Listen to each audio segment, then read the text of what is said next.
Welcome to this week's episode of Liberty Chat, brought to you by the Liberal Democrats. Welcome everyone to this week's episode of Liberty Chat, your weekly roundup of all things liberty from across the country and the world. And sometimes my name is Kirsty O'Sullivan. We welcome our esteemed panellist, Mr. David Limbrick MP, who's also our lead Senate candidate for Victoria. Hi, David. Hi, everyone. And we have Mr. Campbell Newman up there in beautiful Brisbane, our lead Senate candidate for Queensland. Hi, Cam. G'day. Don't know how beautiful is this evening. Storms, clouds are around the area. Humidity, that's what I'm thinking. The humidity can cut with a knife. Yeah, that's the worst. As much as I love Queensland, that's not fun. And Mr. John Ruddick in Sydney, our lead Senate candidate for New South Wales. Hi, John. Good evening, Kirsty. Hello, everybody. Well, we've got a couple of awesome guests tonight as well, and they will both be in the chat box for anyone to sort of chat with them. We have Ms. Tegan Grainger, who's our number 2 Senate candidate up for Queensland, and Mr. Kenelm Tonkin, who is our lead Senate candidate for South Australia. So there will be people, please do ask your questions in the Q&A box, and they will be in the chat box as well. But first, let's do a little bit of a catch up with David. What have you been up to this week? What's happening on the campaign trail? Not directly campaign related, but there was a huge thing last week that everyone in Melbourne would have known about, which was the Battleground Melbourne documentary, which was released last week, which was massive. So I was in that, and also Crystal Mitchell, which is our other one of our other Senate candidates in Victoria. Yeah, like it was just amazing. I think it's been seen by over 350,000 people now, and it was really great that we got a mention at the end of me and Crystal, which was wonderful. Yeah, I was really happy with the movie. The only thing was there was a problem with the sound. The music was a bit loud, and I think they're fixing that. But yeah, it was amazing. Other things, we had last Saturday, there was a barbecue for our new Northeast branch, and it was absolutely huge. How many people were there? 60, 70 people there, Kirsty? No, we had 90 people. 90 people, that's not wow. including all the kids and the dogs that showed up as well. It was amazing. Yeah, and there was even random people in the park that didn't come for the barbecue, but they saw us and came over and said, "Oh, I know you guys," and that was really wholesome. But yeah, like it was really great to see so many new members. Many of them had never been involved in politics before, never been in a political party, didn't know each other, so that's sort of the whole point of having these barbecues, is to, get to know each other a bit. I did a little bit of a speech, but yeah, I mean, I remember the olden days when we used to have branch meetings and we had a single branch and we had, 5 people show up and stuff many, many years ago. And now it's, we get a new branch, which is not a central branch, and we get 90 people show up. It's just incredible. Awesome. Also, I did a podcast, about a week ago. It was released today. If you check it out on Twitter and Facebook, I put a link to it. That was with Emily from Voice for Victoria. So that's been good, and it's looking like I'm probably going to be back on television next week as well. So we'll see how that goes. But yeah, so it's been pretty good. I was pretty happy with the documentary. That's sort of one of the most exciting. Yeah. I don't know. I don't think we've had any Liberal Democrats people or candidates in movies like that before, so it was pretty good stuff. Yeah. And there's a comment here from Alistair who's obviously looked it up. He says Battleground Melbourne now has 336,149 views. Yeah, right. So that's pretty epic, and I know that there's been 2 songs released off it now, off the music soundtrack. So it's been pretty epic, that's for sure. Okay, and Campbell, what's happening up there in Queensland? Well, just as a bit of a segue from what David was just saying, I just let him know about a conversation I had late this afternoon with a former Liberal Party staffer in Victoria who's now thinking he's well out of it. He was very complimentary about you, David. I said, how's he going? And he said he's making a lot of headway and he's got great credibility, and he thinks you're going to do well and the team's going to do well. So that was great.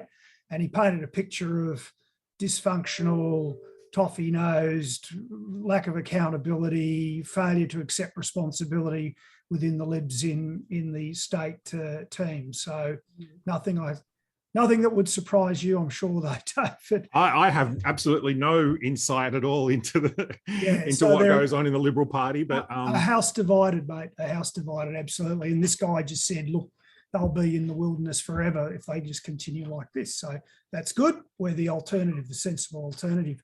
So up here, I guess I've done a few media stints with Sky News since we last came on with Liberty Chat. I'll be doing my next one on Monday evening this coming week, I think at about 10 to 6 Southern time. Okay, so that will be on Chris Kenny's show anyway. Mm-hmm. We've had a new recruit to the campaign team. Young woman has joined us, Kayla Hanna, who is going to be our media advisor, and she's really hit the ground running, and from now on we'll be starting to coordinate my media around Queensland. So the brief for her is to go out and organise for me to be talking on spots on regional radio. Queensland being a very regional and strung out state, there are opportunities to get on the radio in Cairns, in Townsville, in Mackay, et cetera, down the coast.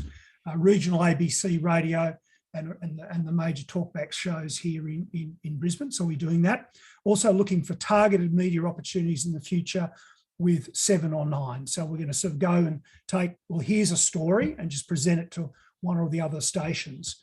So that's happening.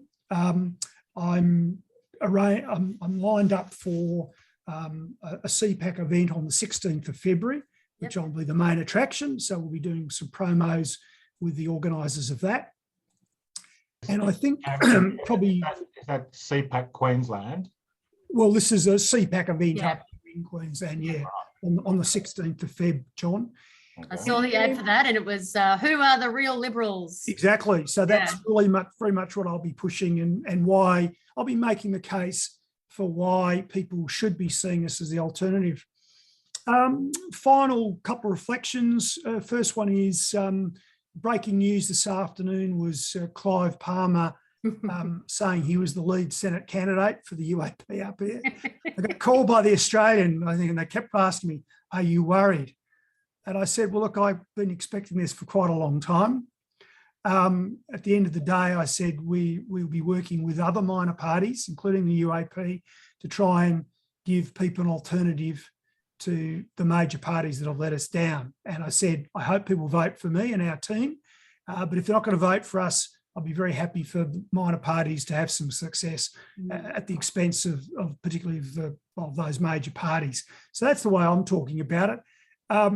There was an interesting YouTube video about 7 to 10 days ago that I noticed one morning where I think they inadvertently had leaked that anyway, because there was the ad with Clive fronting it, and it said, UAP lead Senate candidate Queensland. I said, there it is to Lisa.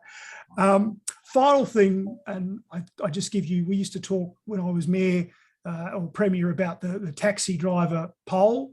Well, I had an Uber poll this afternoon. I was coming back from a medical appointment, and the driver obviously knew who I was and started talking to me. How do you think you'll go? We're talking about that. And I said, well, how's Morrison going? He said, well, in this vehicle, he's detested. They cannot stand him. And he said they do not like Anthony Albanese. So he said, mate, that's to him, to me. He goes, mate, you guys are in for the real shot, if you can convince those people to come across to you. Very encouraging. And the polling is showing that a coalition really are in a very, very cold, dark place. And I'm sure John would agree with that. John, what have you been up to this last week? I know you caused a little bit of controversy on Twitter. That would never happen, right? What have you got coming up as well? I wanted to just follow on from what Cam was saying. Under normal conditions, history would say that the incumbent federal government is going to get re-elected because the polls they're behind, but they are not behind by that much. Since World War II, there's only been 28 federal elections since World War II. Only on 7 occasions has the government lost. And on those 7 occasions, they were behind by a mile, sort of 3 or 4 months out from the poll. history would say that ScoMo is actually, looking okay. But obviously this is a very different election. He's got the challenge from the freedom parties, of which, we're there. And he's also got the challenge from these voices of people, which, so he's got a real challenge here. And also Albo is not hated like, I think people like Albo more than they liked Shorten. But anyway, what's happening in New South Wales? Look, this Saturday, we're sort of going all out there's a big freedom rally, the freedom rallies have normally been in the Sydney CBD. There's a freedom rally this Saturday, which is going to be at Strathfield in the western suburbs, which we believe is going to be a good territory to win votes. I'm speaking at it. It's likely Ross Cameron will also be speaking at it. The Aussie Cossack and some of these UA people that we've got very good relationships with have invited us along. So we're hoping to send out an email there for the New South Wales members. And we hope we're getting 5,000 of the mini Freedom Manifestos printed out. I'm also speaking up at Newcastle, as New South Wales' second biggest city, on the 26th of February. But very importantly in New South Wales, it has just been announced late this afternoon that on the 12th of February, we have 5 state by-elections. Now, we are going to go all out to win Willoughby, or at least have a very good, get a decent number of primary votes. And we're also talking to a candidate in Strathfield, which should be interesting. So now we've still got a few more. There's a couple of other seats out there. So if people want to nominate, want to roll up the sleeves, please get in contact. But the only other thing that I'd sort of like to mention is, I speak to about 50 to 60 people a day, mainly in my business, but all sorts of different people. They all say, what have you been up to? I say, well, family had a little bit of Omicron. And, I reckon, well over half of them say, yeah, we had it too. Okay. They all live to tell the tale. So look, it really feels as though, I don't know what it's like in other parts of Australia, but it is really washing over the whole of New South Wales. I think it's a good thing. Most people tell me they're happy to get it, get it over and done with. It's like on the beach. It's like on the beach, John, in reverse, where the COVID's spreading north rather than the radiation coming south. And we now know people who've had COVID and survived. Yeah, that's right. Yes, somehow. And in Western Australia, it's the cases are starting to escalate there. Of course, it's just going to once it takes off, it's going to take off. They won't be able to contain this Omicron. So look, but they still want to keep going along with the madness. And look, I think it was interesting today. We had deep down in the press about Clive Palmer running for the UAP in Queensland. The Daily Mail named the UAP candidates for New South Wales and Victoria. Look, often minor parties sort of hate each other's guts. I'm finding we've got very good relations with the UAP and also One Nation. So, as Campbell said, obviously we all hope that we'll all win. If we don't, but another minor party another Freedom Party can get up, well, it'll be a very, very good consolation. And we've got that preference deal as well, John. I should have said, I intend to come in front of Clive, and I hope that Clive's preferences thereby help get myself across the line. Yes. Yeah. Okay, well, we're going to wrap that section up and go to our first guest, Mr. Kenelm Tonkin. Now, Kenelm, just for anyone watching, does have some slightly dodgy internet because he lives in the beautiful Adelaide Hills, so it's a bit of a trade-off. Welcome, Kenelm. Welcome to Liberty Chat. Hey, and I've got to say what an honour it is to be here. And I can tell you there are scores of South Australians right now popping champagne corks because, we libertarian classical liberals, we don't like monopolies. But this East Coast gig that's been going on, I noticed Carol Smith from Adelaide is on live. You can rest assured South Australia is now represented. So we're here. Yes. We're here to make a difference. And the other thing I want to say is, I say this sort of half tongue in cheek, that, we are the only state that is free settled, So we were started free and we are going to stay free. That is our commitment to you. I love that. So listen, a couple of things. Just to celebrate that point, the South Australian State Conference is on the 5th of February, and it's a live stream paid member event.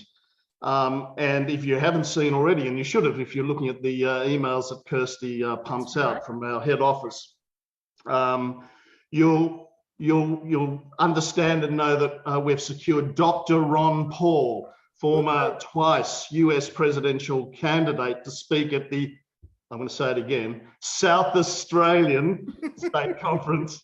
I'm jealous. I'm jealous. We're all very jealous.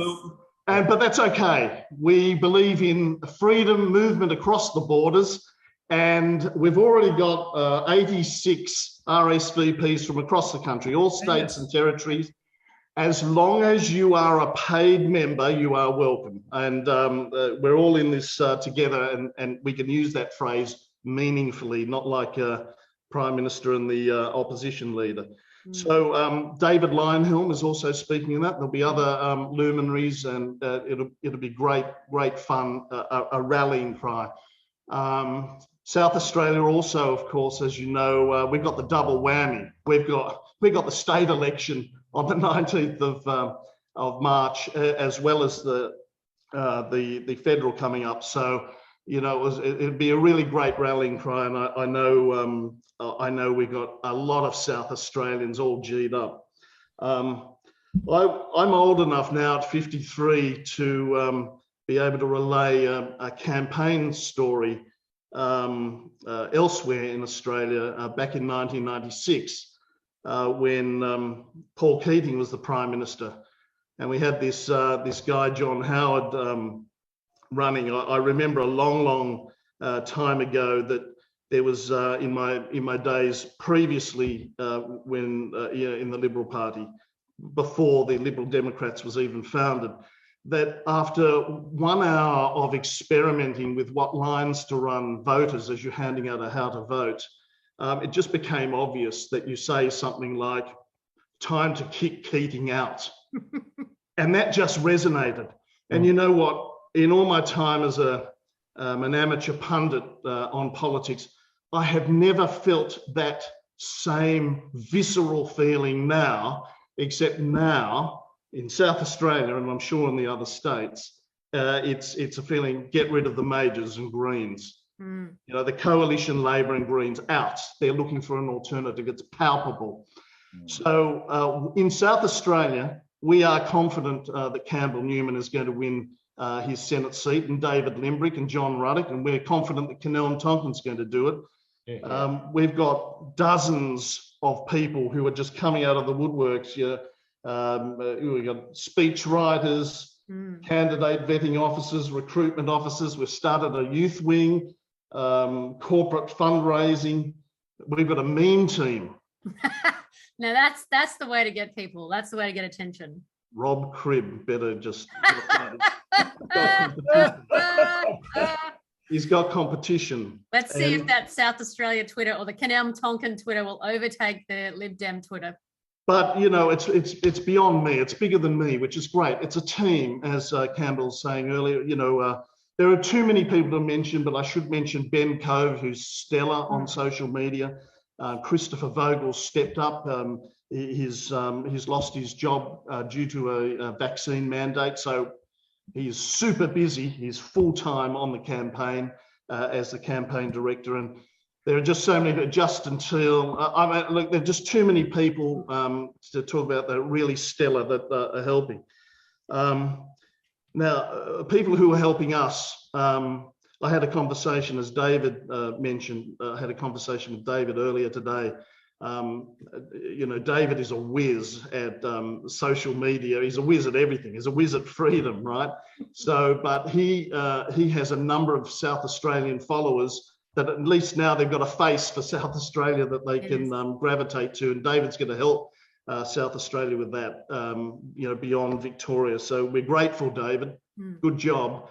And then I was surprised that I checked the cities that were following me on Facebook, and I noticed there was 1,000 people from Adelaide, or close to 1,000. So I said, "Oh, better tell them about Kenelm." So there's an army. It's big. We got a branch formation work down in Mount Gambier and Keith on the Limestone Coast. I had a chat today with a very serious and meaningful businessman. Who's in Roxby Downs of all places, driving across the state. What else can I tell you? Our membership since October has increased 397%. We need a full-time, membership officer. It's just out of control. Brilliant. I'm already out. I've been out at a public forum, thanks to Fiona and Christopher Vogel.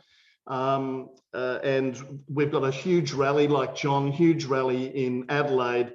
We've identified the organiser, and a dozen Liberal Democrats are going to circle this lady, and we're going to say Kenelm Tonkin's up on the stage. We're just going to let rip, because we've had enough. To all the people watching, to the hundreds of people watching, especially if you're in South Australia, the movement is growing. It's stronger.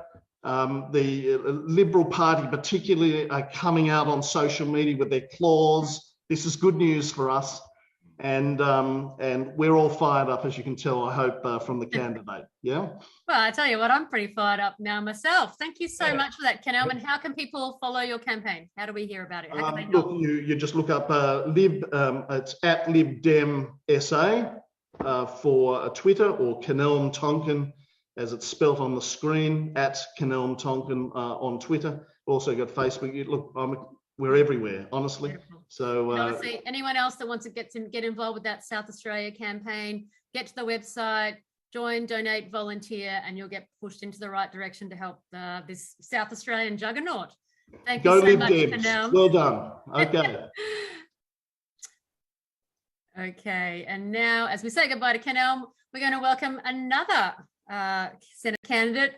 We have Tegan Grainger, who is up there in beautiful Queensland as well. I keep saying beautiful Queensland because I'm from there. Tegan is the number 2 Senate candidate with Campbell Newman. Hi, Tegan. Welcome. Welcome to Liberty Chat. Hi. I'm not in the beautiful Adelaide Hills, but I am in beautiful Bayside. Gorgeous. In Brisbane. So the storms haven't got to me yet, Cam, but yeah, they come out this way. So yeah, tell us a little bit about yourself and how you ended up here. I am, sure. Well, I'm a mother of 2, have 2 young children. I live with my husband on the Brisbane Bayside. We've lived here for a while. We're renovating a house, so as you do at this stage of life. I grew up in country Victoria, which we were talking about earlier, but have been in Queensland since I was a teenager. My country roots really gave me a feel for community, a desire for that. So after studying business, being involved in management roles, I found myself with Campbell Newman when he was Premier, where I worked for 2 years with him in his local electorate office. And because he was very busy, and he always says he doesn't mind me saying this, he was super busy, and I was the stand-in local member for Ashfield, which I enjoyed immensely, and it really took me back to my community roots.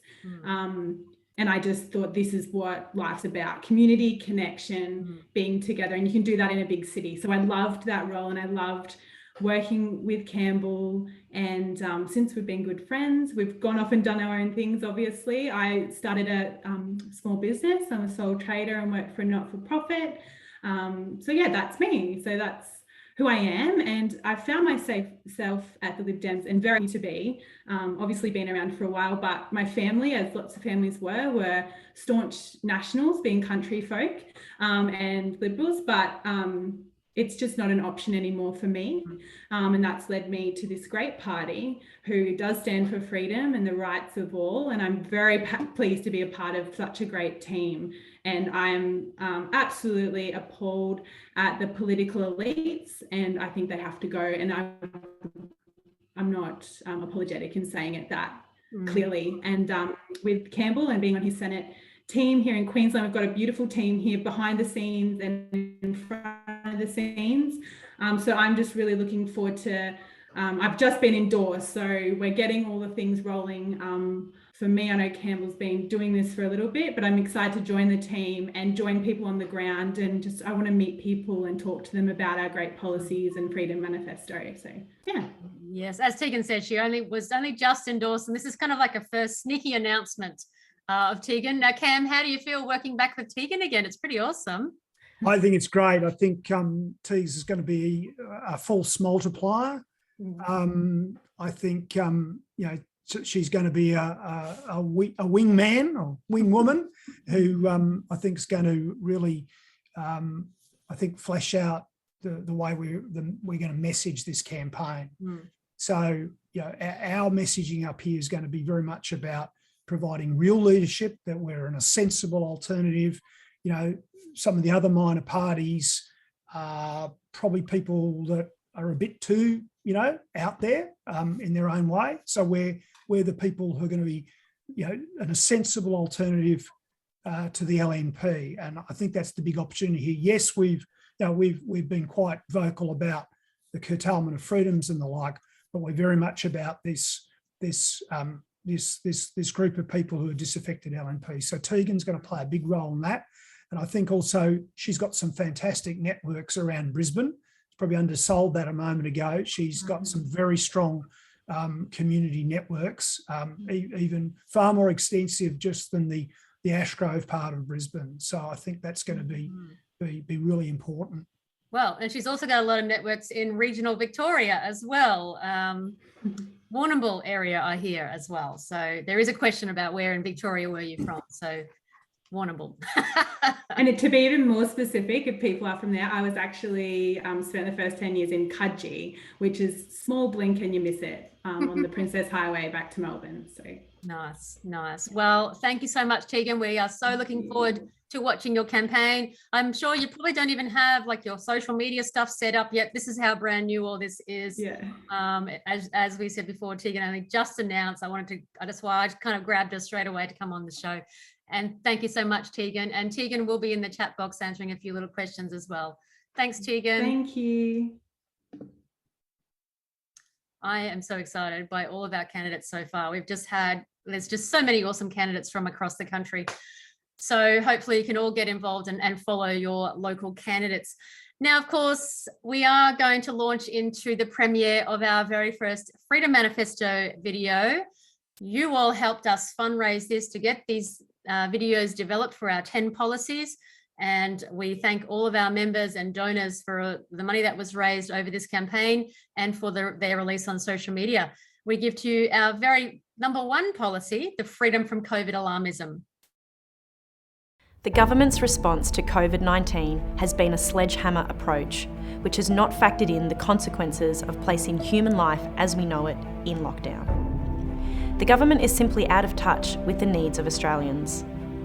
Purely looking at the reduction of case numbers has decimated our way of life, and it is the goal of the Liberal Democrats to return Australia into a sensible, rational and free country. Hi, I'm Crystal Mitchell, your Senate candidate for the Liberal Democrats in Victoria, and I've been fighting the lockdowns and the state emergency legislation since I spoke out against the disproportionate responses as a Victorian police officer. I'm here to tell you that your life, family and work are not to be flicked on and off based on the whims of the government. In this video, I want to talk to you about the first policy in the Liberal Democrats' Freedom Manifesto, freedom from COVID alarmism. The Liberal Democrats believe that the Australian people are smart enough to make their own health decisions. The freedom from COVID alarmism policy will make several immediate changes.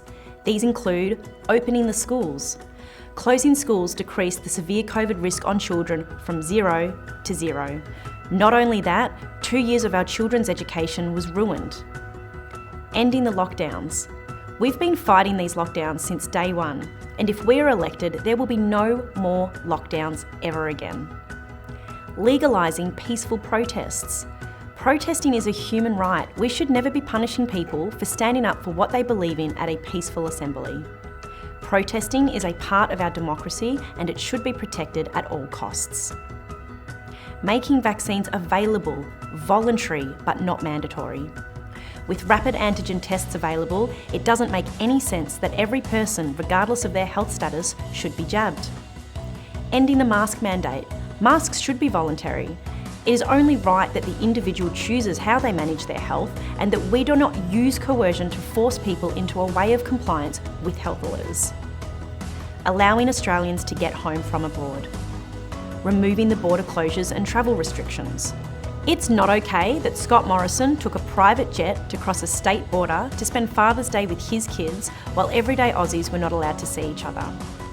We want to remove contact tracing and QR codes. remove social distancing, remove mandatory self-isolation, and end all emergency powers.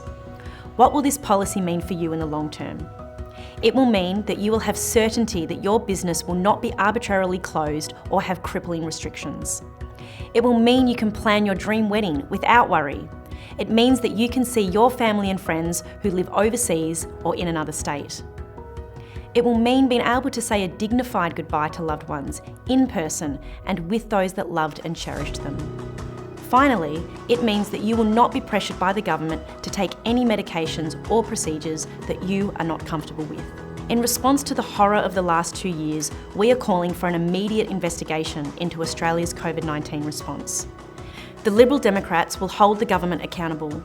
We will never lock you down. We will never shut down your businesses, and we will never make medical decisions on your behalf. To find out more, go to ldp.org.au.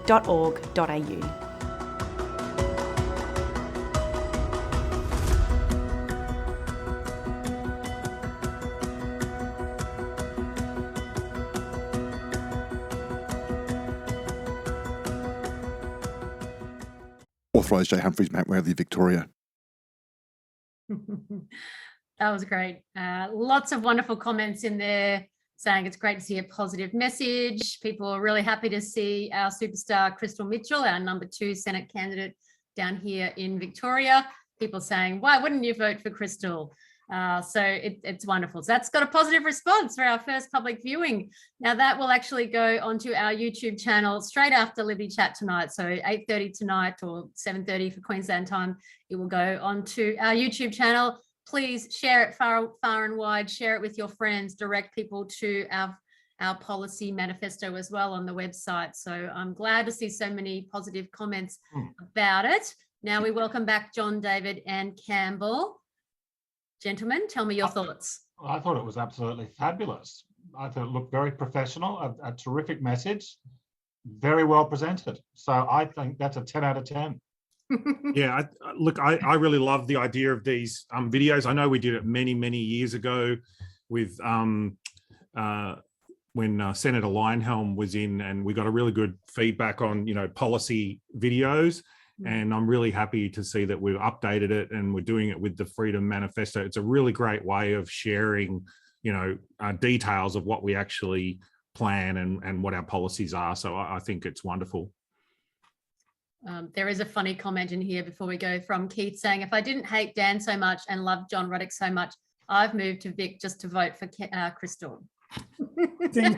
I think Crystal did a marvellous job in pitching that one. It's great. I think there's some things we do need to change, maybe not on this one, but in the future, because I think we've got to have the team coming into it, and she needed the support in the video of David and ideally myself as well, because this is a nationwide thing, and we need figures with a national profile, sort of, if you like, being the wrapping around this. So that's my constructive feedback.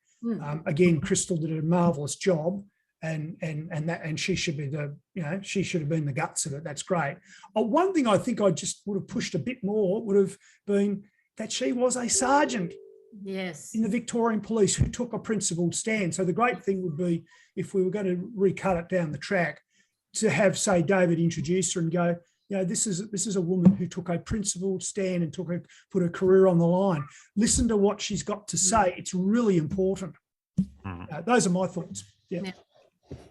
Yeah, I think that's some great feedback, Campbell. I think the thinking around the videos was less to be talking about the candidates and more to be talking about the policies. But I certainly think your feedback about bookending it and what was the term you used before? It was just wrap. I think it's just a wrapping around. Force multiplier. Exactly. Yeah. So maybe that's some good feedback that we can. I'm sure we can edit easily with that anyway. So yeah. And there's actually a comment in here from Mark saying, as a new member, I have to say that I nearly joined the UAP because of their videos. I was introduced to the Lib Dems by a friend and saw the light. Videos are vital. Thanks, Mark. Welcome to the team. So at about 8:30 tonight, we can start to share that on social media. Is that right? As soon as Liberty Chat finishes, it will be on the YouTube channel. So this was our special premiere to our live viewers tonight. But as soon as Liberty Chat finishes, it'll be there. It'll be shared, YouTube, Facebook, all of our social media. It'll be everywhere for everyone to share, and hopefully everyone does. And I reckon that's gonna get a lot of views. Yeah, definitely. And obviously we've got, over the coming weeks, the other 9 policies will also be revealed. And I'm sure, John, as one of the main authors of our Freedom Manifesto, this must be pretty exciting to watch your baby kind of come to life in video form as well. Very much so. Yes, absolutely. Very happy to hear it. And the whole policy committee, yes. Correct. Right. Well, we will go into our weekly episode of Blistering History from John Ruddick before we launch into the questions, because there are a whole lot of questions in there. And obviously, gentlemen, whilst Blistering History is on, please get in the chat box and help us out there as well. And then we get to the questions at the end. John, what have you got for us tonight? Okay, well, I'm just setting my stopwatch. Okay. Now, a massively important country, of course, is Russia. Russia's got more nuclear weapons than any other country on earth. They've got about 7,000. China's only got about 350. That China is growing rapidly, but they've got more than the US. The US is probably better, but still, China's got the capacity to blow the whole joint up, okay? So it's an important country. And there is no country on earth which has had a more dramatic history than Russia. Now, the first image I want to show you is of probably the most influential Russian of all time, which is Peter the Great. There he is. He lived about sort of 300 years ago. Now, he was the Tsar of Russia. And when he was a young man, he went and lived in Western Europe incognito. He went and lived mainly in the Netherlands, and he went and also lived in England to understand how Western Europe was sort of lifting themselves up, because Russia was very, very much an agricultural backward country for many, many centuries. So this guy came along, Peter the Great. He went and lived as a normal person. And he said, wow, the Enlightenment, science, all these good things. And he went back to Russia and he said, oh, we're going to have a revolution in Russia. We're going to bring the modern world to Russia. And he largely did, except there was one thing he was absolutely against, and that was any form of democracy or parliament. He said, no, we're going to bring in all these Western ideas, but we're going to remain an autocracy. And that was pretty much the Russian story. And this is when the rest of Europe, and even most parts of Eastern Europe, was starting to have parliaments and some type of an elections and constitutions. The Russian Tsars just absolutely said, well, there was one Russian Tsar who tried to bring about some liberal democratic reform, and they shot him. And so, blew him up, I think. So after that, Tsar Nicholas I in sort of 1870s, I think, got killed. His successor said, oh, well, we can't have any of this democracy. And so this is why in Russia, the Marxism, which Karl Marx had completely never really gave any thought to Russia, in Russia, the communists, the Marxists were so active because they were so oppressed politically. So, of course, then we had, the next image is actually of Tsar Alexander coming in and liberating Paris after the Napoleonic Wars. Now, growing up in an English-speaking country, we all think it was the English that beat Napoleon. No, it was the Russians. When Napoleon was finally defeated, and the mayor of Paris had to hand over the keys to the city of Paris to the victors, they didn't give it to the English king or the English prime minister or the Prussians or anybody. They gave it to the Russians, because it was Russian manpower that did it. On 3 occasions, Russia has saved Europe. It was the Russians that defeated Napoleon in the end. It was Russia earlier than that defeated the Mongol invasion of Europe. And it was largely the Russians that defeated the Nazis, largely. Okay, now, so Russia has always wanted to be part of Europe. And this is where I'm getting to with this little spiel. Now, the next little image I want to get to is the beginning of the fall of the Tsar was in, they had a war with Japan in 1904, 1905. It was the first time that a European country had lost to an Asian country. It was basically a war over who's going to run Korea, and the Japanese kicked the Russians' butt. And that was really the beginning of the fall of the Russian Tsar.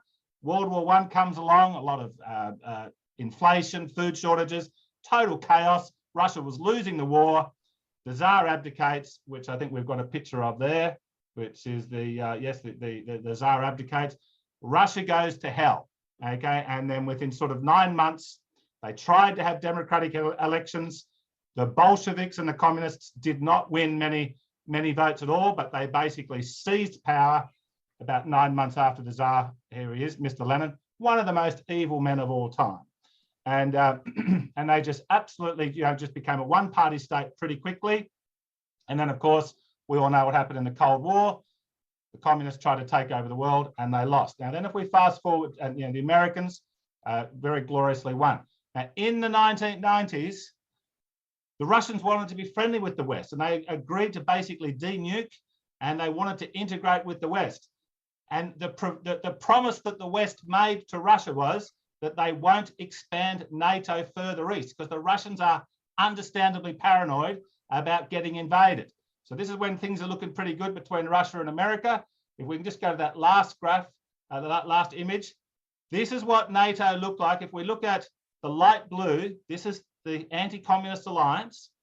And the Russians said to us in the early 1990s, after they started having democratic elections, they got rid of the communists. They said, look, Russia said, look, please don't expand east. Now, what has NATO done since then? They've absolutely expanded right onto the Russian border, and it's made the Russians paranoid, okay? And this is what's happening right now in Ukraine.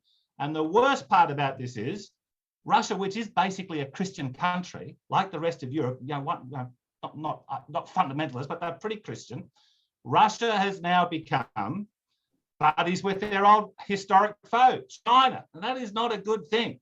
So we've got all this thing happening in Ukraine at the moment. I'm just saying, look, I think we've made a massive mistake freaking Russia out, driving them into the arms of China. And I know that Putin is not he's not like he's from Switzerland or New Zealand or Sweden. He's not like a Liberal Democrat, but he's a hell of a lot better than 99% of the previous Russian leaders.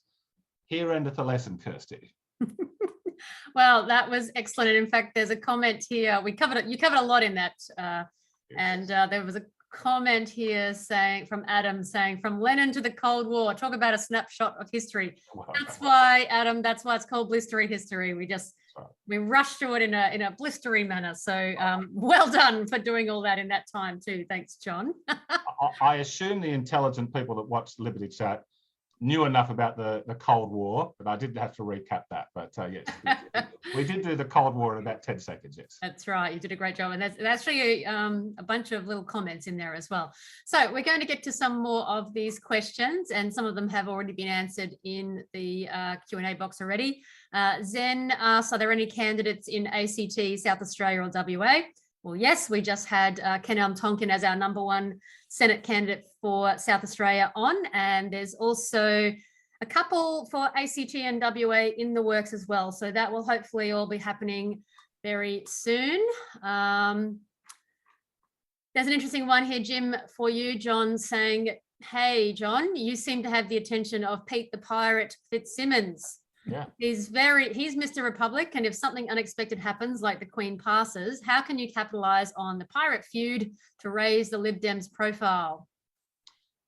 Well, look, he doesn't live too far away from me. I've never met him in person. I try to be always very respectful to him and polite. He massively attacked me over the original Freedom March, which was an illegal Freedom March. Along with 8 million other people attacking me. Look, I think we have banter back and forward, and I quite enjoy the chat. And he's also talking with Nick Samios. He seems to have a little bit of an interest in the Liberal Democrats. So good on him. My goal in life, Kirsty, is to convert Pirate Pete to become a card-carrying member of the Liberal Democrats. Well, Nick Samios is our House of Reps candidate for the seat of Barowa. I hope I'm pronouncing that right, John. Is that right? Barowa? Barowa. Yeah. I always get the spelling wrong on it, but that'd be interesting if Nick can convert Pirate Pete to the Lib Dems. And as Kenelm has just reminded me, there's also Peter Miller for the seat of Grey in South Australia. So there's a few more sort of being announced all over the country. We do have Kate Fantinel is in the chat box. I see there as well, and she says WA equals exciting. So Kate's all revved up, and many of our long-term members would know Kate as a previous employee of David Limehouse and Aaron Stonehouse. So Kate's been around the party for a long time and is now back on board, and she's really, and there ain't no Liberal Party in WA other than nothing. Burning, smoking, ruin. Correct.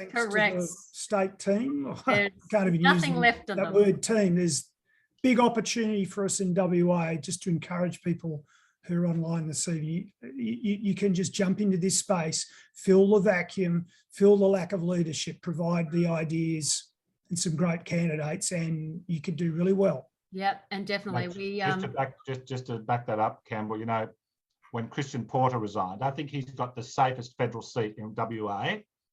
For the first time, the Western Australian Liberals decided to have a plebiscite, which means they invited all the Liberal Party members that live in that seat, which is 110,000 people, and they invited all the Liberal Party members to come along and vote on who the replacement would be. And about 42 people turned up. Okay, now you should have a couple of thousand people turn up. So that just shows, even in their safest seat in WA, there's just zero enthusiasm for them. And there's a question here from Nicholas, one of our longer term members as well, asking a bit of a sneaky question. Would Stuart Hatch run in WA? Stuart is a former member of our W exec.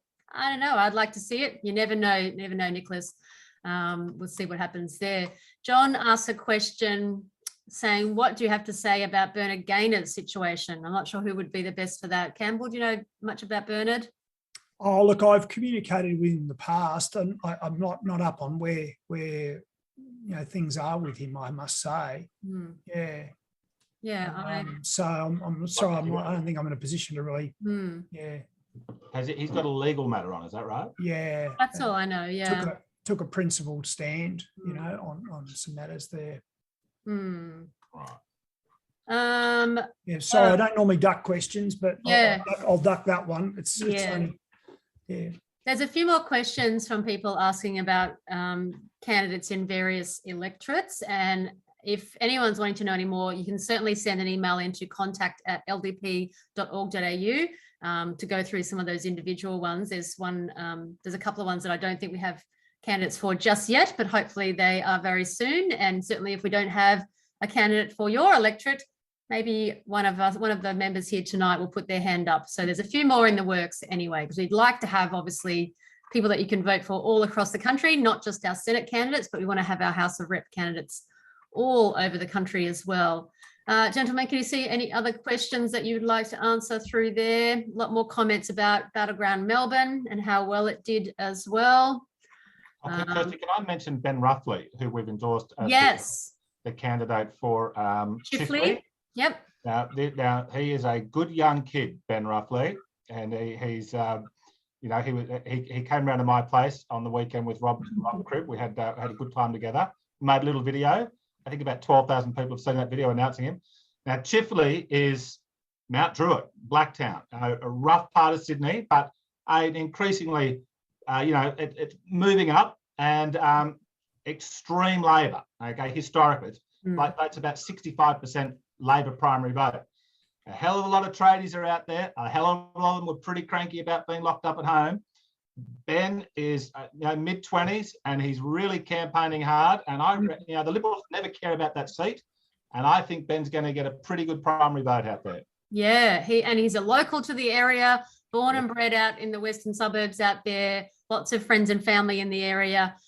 Just bought a house as well. I think he's going to have a great campaign for Chifley for anyone that's in that area. And as Alistair says here, good on Ben. Good to see some young blood running, which is great. There's a question here I'll answer if you want, from Anthony, talking about evidence-based arguments on COVID and vaccines and this sort of thing. And anyone that follows me will know that I don't do this, and I intentionally don't do this. And because it's from our point of view, from a party point of view, it's about choice. And our opposition is not to vaccines. Our opposition is to mandatory vaccines. And I think this is a key differentiator for us, in that it differentiates us both from the major parties, and it also differentiates us from some of the other minor parties that have, all these opinions about vaccines and stuff. Our opinion on vaccines is it should be your choice. And that's all it is, really. And so we intentionally don't talk about the science and debate the science and that sort of thing, because I don't think that's what a political party should do, because ultimately, politically, where the rubber meets the road is it going to be a choice or not? Because if it's a choice and you don't like it, don't do it. Like, it's no big deal, right? So that's where it comes down to. So I'm glad you said that, David, because there's been a few sort of questions going around that and asking about strategy this evening. And just for everyone's benefit, we are not anti-vaxxers. Yes, on occasions the media will try and put us conveniently in a pigeonhole because we might have dared talk about choice, freedom of choice, as David has just said. But that is our position is about freedom. We're against coercion. We're against government and I suppose big business bullying on the subject. So that's really important, because the way we are pitching ourselves is we're about freedom and about liberty, and we are a sensible alternative, and we'll stand up for you and your rights, and we'll provide that leadership. And that's a very important differentiation thing. We are seeing people like, say, One Nation. We are seeing people like UAP take a quite more aggressive stance against vaccines, and they're welcome to that space. That's not us. Yeah, and in fact, if people were following me throughout the pandemic, most of it, my objections to the government were not about vaccines at all. It was about the restrictions that they'd been doing and the evidence to support those restrictions. And even when they started the vaccine rollout, I had nothing to say about it. And I had no particular objections to it until they started mandating it. And then I said, okay, you've crossed the line now. We can't be doing that. But ultimately, if it's your choice, then, it doesn't really matter. If you don't like it, then you just say no, like it's fine. Now, a couple of quick ones before we go to actually a kind of a fun one to end off. Ryan asks, is last week's Liberty Chat on YouTube? Ryan, we did have some issues with the recording, so we don't have that one up on YouTube. Sorry about that, Ryan. Adam says it'd be great to see Topher Field on Liberty Chat one day. Adam, tisk. Topher and Rukshan were both on Liberty Chat in December. Go through our YouTube channel and you'll find that on there. So we had a really fun interview with those guys in December. It was the last episode of the year last year. I kind of want to, this one might take us to the end of the show, but this one is from Leo saying, for each of the panelists, what literature would you suggest to better understand liberty and freedom? Now, I know, John, you're going to have a million things, and probably half of them are in behind you there on that bookshelf. What would be like your top couple of reads? Our internet connection is not great right now, Kirsty. Books for people to better understand liberty and freedom. Oh, right. Okay. Well, look, an absolutely fantastic starter that's a fantastic one, The Road to Serfdom by Hayek. My favourite is Milton Friedman. It's not a long book. Milton Friedman, Capitalism and Freedom. There we go. That's. I've got the same edition, David. Thank you. Yes. That is a magnificent book for. I read that when I was about first year university, and it made me, made me a born again libertarian on the spot. And look, you already know that I'm agreeing with you. Now, if you happen to read Hayek and Milton Friedman, and look, another good thing is just watching Milton Friedman on YouTube, which is fantastic. There's heaps, yeah. Imagine him in the current world with a YouTube channel. Yeah, don't you wish you could bring him back? Absolutely. It would be so wonderful. Yes. Now, of course, the Bible, the Libertarian Bible, in my view, some people don't agree. The Libertarian Bible is Atlas Shrugged. However, someone's just mentioned that in the chat box. However, I don't want anybody to read that till after the federal election because it's going to take too much of your time, and you should be out there letterbox dropping our mini freedom manifesto into letterbox drop. So, come June, Atlas Shrugged is the book. Yes. Okay, I've got a slightly different. Yep. Those are the normal ones that you guys would talk about, but I'm just going to go a bit differently on this. And there's a US writer, Ron Chernow, who's written a whole series of quite interesting books on sort of amazing figures in the history of finance and politics in the United States. I'm just finishing one he's written about Ulysses Grant. the general who won the Civil War and then became president. But the one I'd particularly recommend is the one on Hamilton, which takes you really through how essentially the US won its freedom from Britain, and all the politics and compromise and negotiation and battles to actually create the US Constitution and set up the first US government, because that was very, very instructive for me in terms of, checks and balances and the way the system is structured. So I learned a hell of a lot out of that, and it's a damn good read. How do we spell They're his weighty name? tomes as well. How do we spell his name, Campbell? CHERNOW.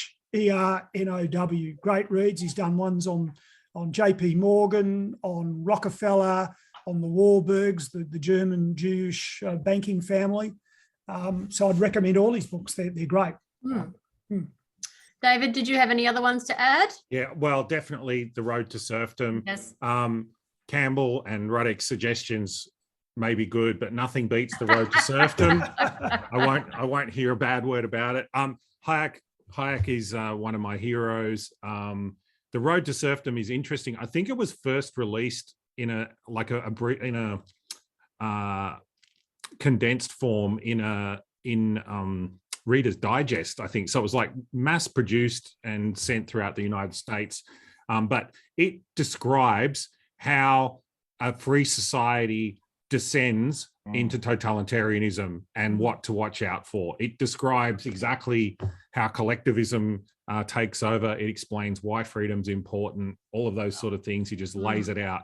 And the reason that he wrote that book was because he escaped Germany before he was Jewish and escaped Germany, ended up living in the UK, but and I think later in the US. But basically, he wanted to warn the world about collectivism and how that is a danger in the future, and that he didn't want the Western world falling into that danger again. So he wrote this book for that purpose. So it's like amazing book. Definitely recommend it for everyone. I will say, for anyone that's got an Audible subscription, included in your subscription for free is all the Thomas Sowell. There's heaps of Friedman. There's heaps of Hayek. I've been turning my way through all the Thomas Sowell Audibles until I got started on my new favorite called the Anarchist Handbook by my favorite anarchist, Michael Malice. And it's not the same as the Anarchist Cookbook, don't worry. It's the Anarchist Handbook, and it's actually a whole collection of very old, some of them very old, libertarian, liberty, freedom-minded essays, all read by different people like Tom Woods, for example, all sorts of different people doing their reading. And my favorite, I love Michael Malice. I think that's it for tonight. There's been some excellent examples as well in the chat box. We've got a lot of very well-read members here, which is quite fantastic. And obviously we're going to keep saying it all the time. Get to the website ldp.org.au, join, donate, volunteer. We have some epic campaigns going on around the country. We need all hands on deck. We need letterboxes filled with our flyers. We need core flutes on people's fences. Find out where your local candidate is and please get involved, get to the branch meetings, get to all the candidate barbecues that we're having around the countryside. There's a lot of stuff going on. If you need anything as well, contact at ldp.org.au. Thank you very much, everyone, for joining us. Social media. And social media. Social media, Twitter, Instagram, Facebook, Twitter, LinkedIn. Retweet, like, post, comment, forward on, LinkedIn. Honestly, right. If the people in this party, the membership numbers rose up and started really doing that, I'm not saying the people in this chat don't, but if we could mobilise everybody, it would be a force multiplier, using that term again. That's right. And of course, the video is going to be on YouTube and Facebook within a couple of minutes. Share away. I go to the video section on the website, correct, Kirsty? Yes, you can go to the video section on the website or direct to YouTube, but it'll be on the website there, and share it through our Facebook channel as well. Okay. Thanks everyone for joining us, and thanks gentlemen. Thanks to Tegan and Kenelm for joining us on the show as well. Thank you. See you next week. See you all. Bye. Thanks for joining us for Liberty Chat, brought to you by the Liberal Democrats. Visit ldp.org.au for more info.